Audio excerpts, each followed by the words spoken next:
السلام علیکم۔ بسم اللہ الرحمن الرحیم۔ جمعہ کے دن مرنے والوں کے ساتھ کیا ہوتا ہے؟ جمعہ کو جمعہ کیوں کہا جاتا ہے؟ اور آخر میں یہ سوال کہ مذہب اسلام میں جمعہ کے دن کی آخر اتنی اہمیت کیوں ہے؟ جمعہ کے دن کو دیگر ایام پر فوقیت کیوں دی جاتی ہے؟ ایسا کیوں ہے کہ مسلمان ہفتے کے دوسرے تمام دنوں کی نسبت جمعہ کے لیے خصوصی اور باقاعدہ اہتمام کے ساتھ بن سنور کر مساجد کا رخ کرتے ہیں؟ ایسا لگتا ہے کہ شاید عید کا دن ہو۔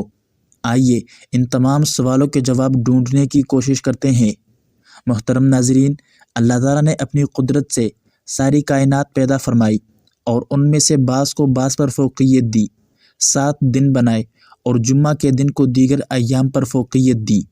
جمعہ کے فضائل میں یہ بات خاص طور پر قابل ذکر ہے کہ ہفتہ کے تمام ایام میں صرف جمعہ کے نام سے ہی قرآن پاک میں سورہ نازل ہوئی ہے، جس کی رہتی دنیا تک تلاوت ہوتی رہے گی۔ جمعہ کا نام جمعہ کیوں رکھا گیا؟ اس کے مختلف اسباب ذکر کیے جاتے ہیں۔ جمعہ جمع سے ماخوذ ہے، جس کے معنی ہے جمع ہونا، کیونکہ مسلمان اس دن بڑی مساجد میں جمع ہوتے ہیں اور امت مسلمہ کے اجتماعات ہوتے ہیں، اس لیے اس دن کو جمعہ کہا جاتا ہے۔ دوسری وجہ یہ کہ 6 دن میں اللہ تعالیٰ نے زمین و آسمان اور تمام مخلوق کو پیدا فرمایا۔ جمعہ کے دن مخلوقات کی تخلیق مکمل ہوئی، یعنی ساری مخلوق اس دن جمع ہو گئی، اس لیے اس دن کو جمعہ کہا جاتا ہے۔ یوم الجمعہ کو پہلے یوم العروبہ کہا جاتا تھا۔ نبی اکرم صلی اللہ علیہ وآلہ وسلم کے مدینہ منورہ ہجرت کرنے اور سورہ جمعہ کے نزول سے قبل انصار صحابہ نے مدینہ منورہ میں دیکھا کہ یہود ہفتہ کے دن اور نصارہ اتوار کے دن جمع ہو کر عبادت کرتے ہیں، لہٰذا سب نے طے کیا کہ ہم بھی ایک دن اللہ تعالیٰ کا ذکر کرنے کے لیے جمع ہوں۔ چنانچہ حضرت ابو امامہ رضی اللہ عنہ کے پاس جمعہ کے دن لوگ جمع ہوئے تو حضرت اسعد بن زرارہ نے 2 رکعت نماز پڑھائی۔ لوگوں نے اپنے اس اجتماع کی بنیاد پر اس دن کا نام یوم الجمعہ رکھا۔ اس طرح سے یہ اسلام کا پہلا جمعہ ہے۔ یہودیوں نے ہفتہ کا دن پسند کیا جس میں مخلوق کی پیدائش شروع بھی نہیں ہوئی تھی۔ نصارہ نے اتوار کو اختیار کیا جس میں مخلوق کی پیدائش کی ابتدا ہوئی تھی، اور اس امت کے لیے اللہ تعالیٰ نے جمعہ کو پسند فرمایا جس دن اللہ تعالیٰ نے مخلوق کو پورا کیا تھا۔ صحیح بخاری کی حدیث میں ہے کہ نبی اکرم صلی اللہ علیہ وآلہ وسلم نے ارشاد فرمایا، ہم دنیا میں آنے کے اعتبار سے تو سب سے پیچھے ہیں، لیکن قیامت کے دن سب سے پہلے ہوں گے۔ صحیح مسلم کی روایت میں اتنا اور بھی ہے کہ قیامت کے دن تمام مخلوق میں سب سے پہلے فیصلہ ہمارے بارے میں ہوگا۔ حضرت سلمان فارسی رضی اللہ عنہ سے روایت ہے کہ نبی اکرم صلی اللہ علیہ وآلہ وسلم نے فرمایا، جو آدمی جمعہ کے روز غسل کرے اور حسب استطاعت طہارت کرے، تیل لگائے اور خوشبو لگائے، پھر اپنے گھر سے نماز جمعہ کے لیے نکلے اور صفوں کے درمیان پرسکون بیٹھے ہوئے 2 آدمیوں کے درمیان نہ گھسے، پھر نماز پڑھے اور جو اس کے لیے لکھ دی گئی ہے، پھر جب امام خطبہ دے تو خاموش رہے، تو اس جمعہ سے دوسرے جمعہ تک گناہ بخش دیے جاتے ہیں۔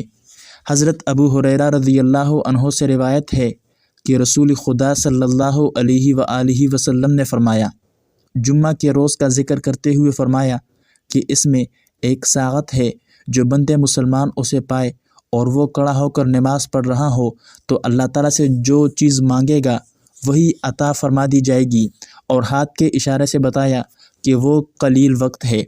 اس قلیل وقت کے بارے میں رسول خدا صلی اللہ علیہ وسلم نے ارشاد فرمایا، وہ گھڑی خطبہ شروع ہونے سے لے کر نماز کے ختم ہونے تک کا درمیانی وقت ہے۔ رسول اللہ صلی اللہ علیہ وسلم نے ارشاد فرمایا، جو شخص اچھی طرح وضو کرتا ہے، پھر جمعہ کی نماز کے لیے آتا ہے، خوب دھیان سے خطبہ سنتا ہے اور خطبہ کے دوران خاموش رہتا ہے، تو اس جمعہ سے گزشتہ جمعہ تک اور مزید 3 دن کے گناہ معاف کر دیے جاتے ہیں۔ اب سوال یہ ہے کہ آخر جمعہ کے دن کو اتنی فضیلت کس وجہ سے دی گئی ہے؟ رسول اللہ صلی اللہ علیہ وسلم نے ارشاد فرمایا، جمعہ کا دن سارے دنوں کا سردار ہے۔ اللہ تعالیٰ کے نزدیک جمعہ کا دن سارے دنوں میں سب سے زیادہ عظمت والا ہے۔ یہ دن اللہ تعالیٰ کے نزدیک عید الاضحیٰ اور عید الفطر سے بھی زیادہ مرتبے والا ہے۔ اس دن کی 5 باتیں خاص ہے۔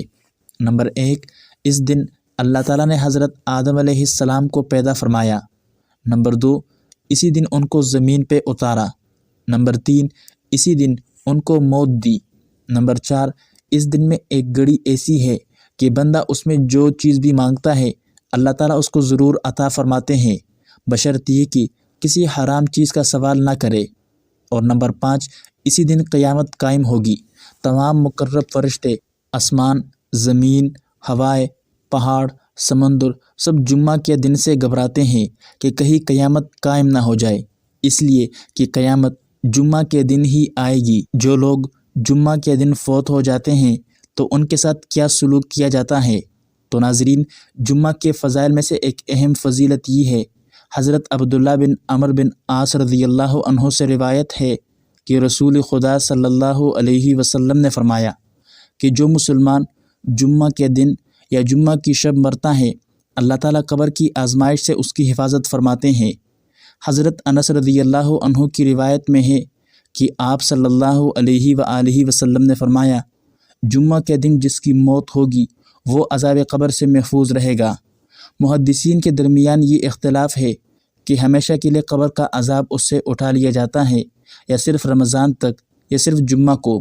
کچھ حضرات اسی دوسرے قول کو لیتے ہیں کہ صرف رمضان یا صرف جمعہ کو قبر کا عذاب اٹھایا جاتا ہے، اور کچھ محدثین پہلے قول کو لیتے ہیں کہ ہمیشہ کے لیے عذاب قبر اٹھا لیا جاتا ہے۔ اللہ کی بے پناہ رحمتوں سے یہی امید رکھنی چاہیے کہ ہمیشہ کے لیے اس سے عذاب قبر اٹھا لیا جاتا ہے۔ اس حدیث کی وجہ سے رمضان یا جمعہ کے دن وفات پانے والے کو مبارک کہا جا سکتا ہے۔ نبی اکرم صلی اللہ علیہ وسلم نے ارشاد فرمایا، جو شخص سورہ کہف کی تلاوت جمعہ کے دن کرے گا آئندہ جمعہ تک اس کے لیے ایک خاص نور کی روشنی رہے گی۔ سورہ کہف کے پڑھنے سے گھر میں سکینت و برکت نازل ہوتی ہے۔ حضرت براء بن عازب رضی اللہ عنہ فرماتے ہیں کہ ایک مرتبہ ایک صحابی نے سورہ کہف پڑھی، گھر میں ایک جانور تھا، وہ بدکنا شروع ہو گیا۔ انہوں نے غور سے دیکھا کہ کیا بات ہے، تو انہیں ایک بادل نظر آیا جس نے انہیں ڈانپ رکھا تھا۔ صحابی نے اس واقعے کا ذکر جب نبی اکرم صلی اللہ علیہ وسلم سے کیا تو آپ نے فرمایا، سورہ کہف پڑھا کرو کیونکہ قرآن کریم پڑھتے وقت سکینت نازل ہوتی ہے۔ نبی اکرم صلی اللہ علیہ وسلم نے ارشاد فرمایا، تمہارے دنوں میں سب سے افضل دن جمعہ کا دن ہے، اس دن کثرت سے درود پڑھا کرو کیونکہ تمہارا درود پڑھنا مجھے پہنچایا جاتا ہے۔ نبی اکرم صلی اللہ علیہ وسلم نے ارشاد فرمایا، جمعہ کے دن اور جمعہ کی رات کثرت سے درود پڑھا کرو، جو ایسا کرے گا میں قیامت کے دن اس کی شفاعت کروں گا۔ اللہ تعالیٰ سے دعا ہے کہ اللہ پاک ہمیں نیکوکاروں میں سے بنا دے اور ہمارا خاتمہ ایمان پر کر دے، آمین یا رب العالمین۔